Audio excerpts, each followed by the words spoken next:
Hello everyone, Loremaster of Sotek here, and we've got really exciting news today. They are officially releasing development diaries on the world that was Warhammer the Old World. So without any further ado, let's go ahead and switch over to looking at this article, go through it. We're going to read through all of it and see what is going on. I'm very, very excited. So, here, I'm going to get my fat head out of the way here. All right, so Old World Development Diary, explore the war-torn lands of the world that was. So, it says, it's been a while since we made the first cryptic announcement of a return to Old World in 2019. Was it really 2019? It feels like it was not that long ago. But holy shit, I can't believe it's been 3 years already. Many of you have clamored to know more. Now it's time for Rob Alderman of the Warhammer Studio to explore the gripping setting of Warhammer the Old World in more detail than ever before. Take it away, Rob. Let's see. We've hinted at the unprecedented amount of work that has gone into this new game and its setting. Its candlelit secrecy behind the great oaken portcullis doors of the Warhammer Studio. The Old World team has dedicated countless hours to research and playtesting. Our goal was to create a game that captures the best elements of all the editions of Warhammer Fantasy Battle, but at the same time providing new and exciting rules and fresh challenges to come. Man, I'm so excited. I'm so scared, but I'm so excited. Like, I don't even know. Like, there's so many rules I like. Like, I think I like the later editions of Magic, but I really enjoyed 6th edition's psychology rules, and I also enjoyed like the cavalry rules more of like 6th or 7th edition. Like, I didn't like the horde. Like, I liked horde formations in 8th edition, but I didn't like the immune to leadership penalties if you got flank charged in 8th edition. Like, there's so many things I would cherry pick from the different editions that I played, and I only played 6th through 8th. I didn't get to play 5th backwards, though I don't think, but like Warhammer Army Battles didn't really start until like 3rd edition. But anyway, the Old World. One of the most important aspects of Warhammer the Old World is the setting itself. Obviously, this is the world that was, a world of legend destroyed by the machinations of the ruinous powers of chaos at the culmination of the end times. An event that doomed the denizens of the Old World to oblivion and heralded the birth of the mortal realms in the Age of Sigmar. It's fun fact, though, Warhammer Fantasy often refers to itself as the Mortal Realms when you're reading some of the old stuff, which can get hilariously confusing, I imagine, for newer people. It's important to remember, though, that even though the setting is returning, these events still happened, and that the Old World was destroyed. The end times had long been foreshadowed in the background of Warhammer Fantasy Battle. Okay, so this is not... So they are already confirming that this is not a separate timeline. This is not an alternate universe. This is not a branching path where the end times are not going to happen. The end times, they're going to happen. Period. End of story. We just get to explore everything before then. Wow, this artwork is so beautiful. Got like a archer, a huntsman, got a free company militia. That is a fat sword. Oh, look at that great sword. God damn, I miss seeing Warhammer Fantasy art. Great War Against Chaos. With the end of the world well documented, the design team wanted to I don't know about well documented, but documented certainly.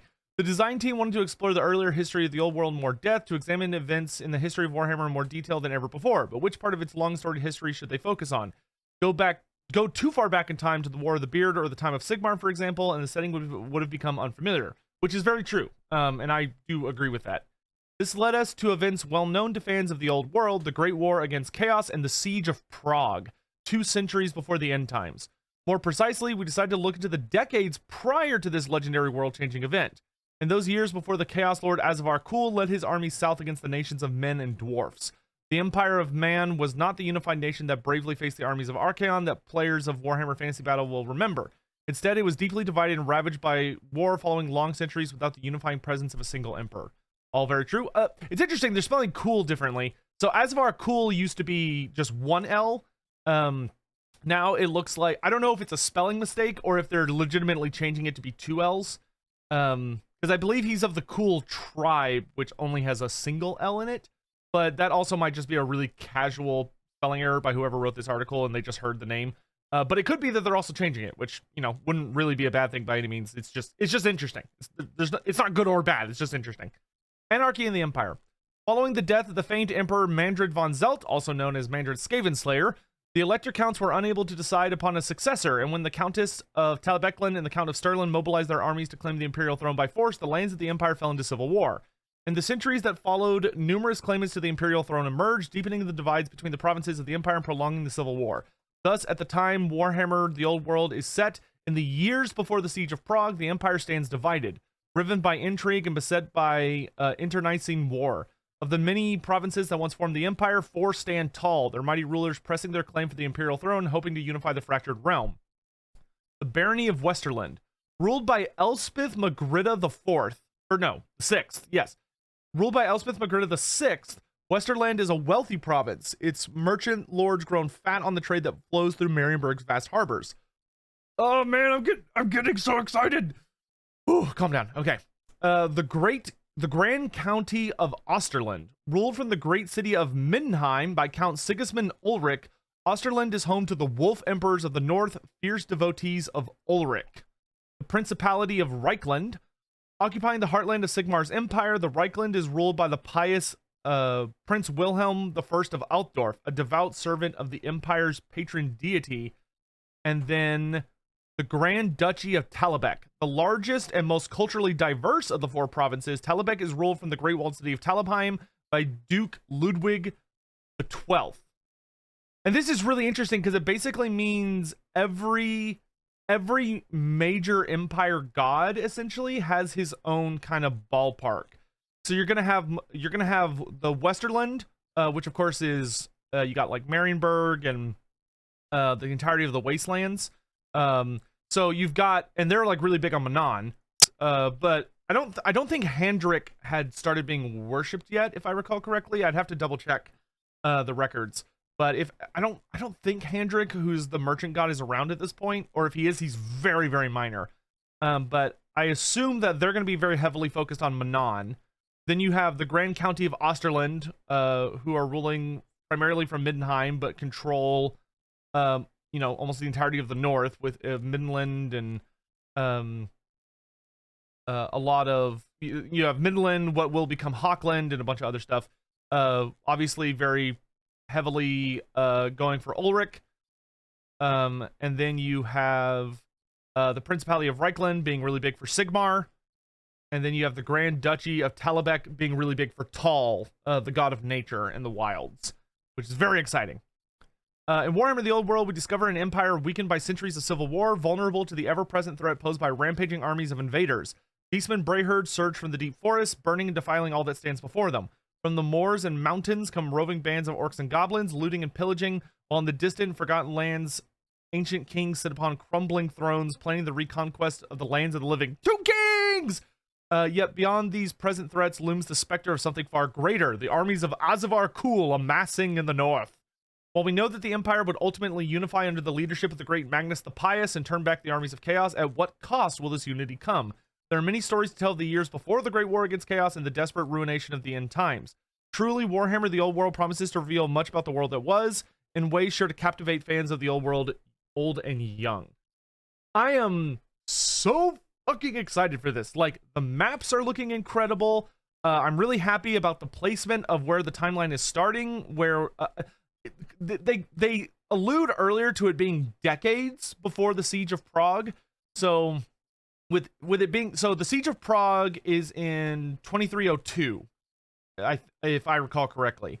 So if we're looking at 2302 for the Siege of Prague, which is when the Great War ends, then I would imagine we're probably starting in like 2480, maybe 2490, somewhere in that ballpark. But I'm so immensely excited. I'm glad that they're actually starting to talk about what is going on in the setting. And we've already got little hints about, it's interesting that they mentioned that it's the moors and mountains are producing the orcs and goblins. I wonder if that's kind of them giving a little bit of a hint of a little bit more focus on like the swamp regions, which is maybe where the new half orcs are going to come from, being I imagine somewhat equivalent to the Cruel Boys of Age of Sigmar, who are essentially swamp orcs. But gotta say, super excited. I wasn't expecting this today, so like I literally, the only video I was gonna do today was just that little video that I did about the Empire Q&A, which, hey, what timing, right? So speaking of which, if you're watching this, I've launched the question gathering for the Empire Q&A. I'll link that video down below. If you want to go check that out, feel free to just ask whatever questions. We have like a submission form now to make it a lot more easily organized. But feel free to check that out and submit any questions you have about the Empire. It could be about, you know, the quote-unquote modern day before the end times, or it can be about the old world, or it can be about anything, as long as it's Empire related. So please check that out. The more questions, the better. I'm so excited that we're getting old world news. I hope this will be a regular thing. I'm doubting it's going to be a regular thing. I still feel like I keep desperately hoping that this is the year, that 2022 is finally the year, or sorry, 2023. Jesus, I can't. New Year happened, Sotek. January. I really hope this is the year, because it's been 4 years now. I feel like it's going to be next year. A part of me still hates that they announced the old world. It seems literally when they started it, as opposed to closer to release. But you know, it is what it is. I will say though, the artwork's fantastic. And I'm very excited to see everything they're going to show us. The fact that it really seems like every race is going to be playing a part, at least from what we're gathering so far. Like, we know the Tomb Kings are going to be involved. I'm super excited for that. Like, one of the biggest things about the Great War Against Chaos is that it's so poorly explored. Like, we don't really know what a lot of people were doing. Like, we have vague little ideas. Like, we know Bretonia was kind of dealing with Bretonia was still kind of recovering from the Red Pox, and they were still kind of dealing with the incident of the False Grail. But we don't have a lot about what the Tomb Kings were up to. We don't have a lot about what most of the races were up to, because they were just kind of backdrops. The only races we have a really good idea on are really like the Empire and the Warriors of Chaos, and even then, those are fairly scant with details. You know, it's going to be really exciting to see how, you know, you have these 4 major provinces and how they're going to be fighting and dealing in with each other as that threat of Asvar Kul is rising in the north. And then, you know, eventually it builds up to Magnus the Pious defeating a chaos cult in the city of Nuln, and he ends up rising up in the city of Nuln and starts, you know, gathering supporters and stuff, which I'm really excited to see, because Nuln isn't one of the big capitals for this.